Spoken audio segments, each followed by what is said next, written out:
Number two, it is the duty of every Muslim that he should make the people aware, the people around him, whether they be Muslims, whether they be non-Muslims, the atrocity that the Zionists, the Israeli Jews are doing on the Arab Muslim Palestinian brothers and sisters.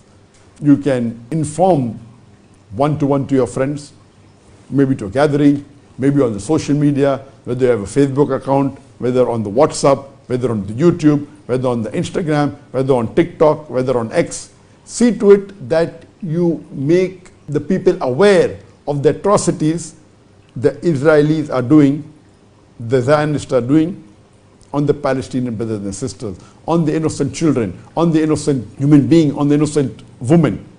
And we can find that in the last 1 week, when there was a truce for approximately 7 days, it was 4 days extended to 5 days, then 6 days, then 7 days, and we find when the hostages were being released, you can see the difference. When the Palestinian resistant forces, when they were releasing the hostages, you could find that the hostage is really respected. Those hostages who were with the Palestinians for about 4 weeks, 5 weeks, 6 weeks, 7 weeks, you could find that how close they were to them. And they were smiling and they were happy. And you can see the stories that how when they were released, they praised the people who kept them captive.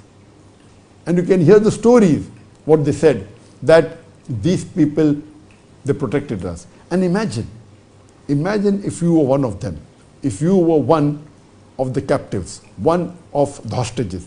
And imagine when you have been taken away by the Palestinians and you realize that your own country, Israel, they are dropping bombs, they are doing carpet bombing. They have nearly destroyed more than half of Gaza. They have displaced hundreds of thousands of human beings, of the Palestinians in Gaza. They have killed more than 15,000 Palestinians and thousands more. They may be under rubbles of the buildings, they may not be yet traced.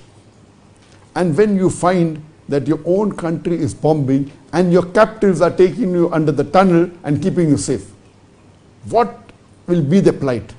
Imagine they are dropping bombs, your own country is dropping bombs on you, and the people who have captured you, they are protecting you from your own country. What a sight. Allahu Akbar.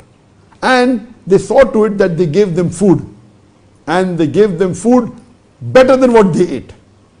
And they knew that though there were thousands of Palestinians who were dying, there were tens of thousands who were hungry, yet they saw to it that the few hundred hostages that they had, they saw to it that they gave them good food.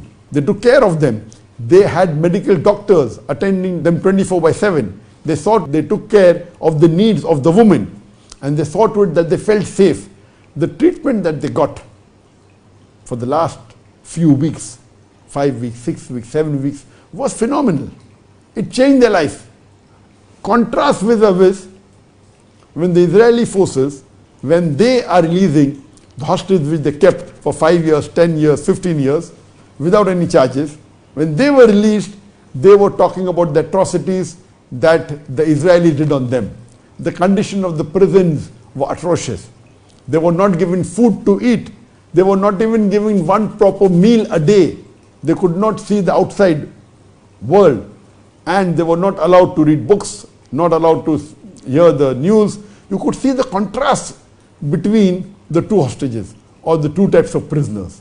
And when the resistant force of Palestine, when they were releasing the hostages, you could see the smile on the face of the hostages. They were shaking hands, they were saying goodbye, they were meeting each other as though they're going to miss them, as though they're saying that thank you for taking care of us. On the other side here, the atrocities they did, the injustice they did, and the news that the Palestinians who were captured by the Israeli forces and were kept without any reason for years together, they were threatened that we will rape you. The women were threatened that they'll be raped. They were threatened that the children will be killed, that they'll be burned alive. They were threatened that their parents will be killed.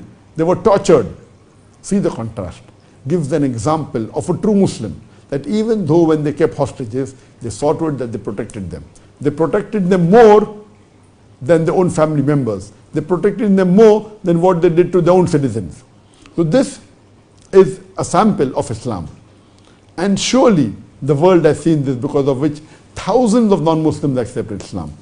So much so that the Israeli have put a ban on the hostages that were released by the Palestinian resistance forces.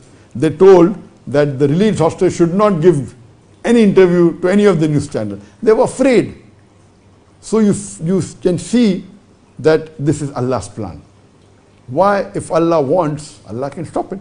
But Allah is exposing the double standards of the Western world, exposing the atrocities done. Imagine if Allah wanted, on day one, Allah could have easily seen to it that the Palestinians win the war, but the world wouldn't have known. Yet the world would have had a soft corner for the Jews, for the Zionists, for Israel. Now it is confirmed that more than 95% of the world, Muslims and non-Muslims alike, they know the atrocities done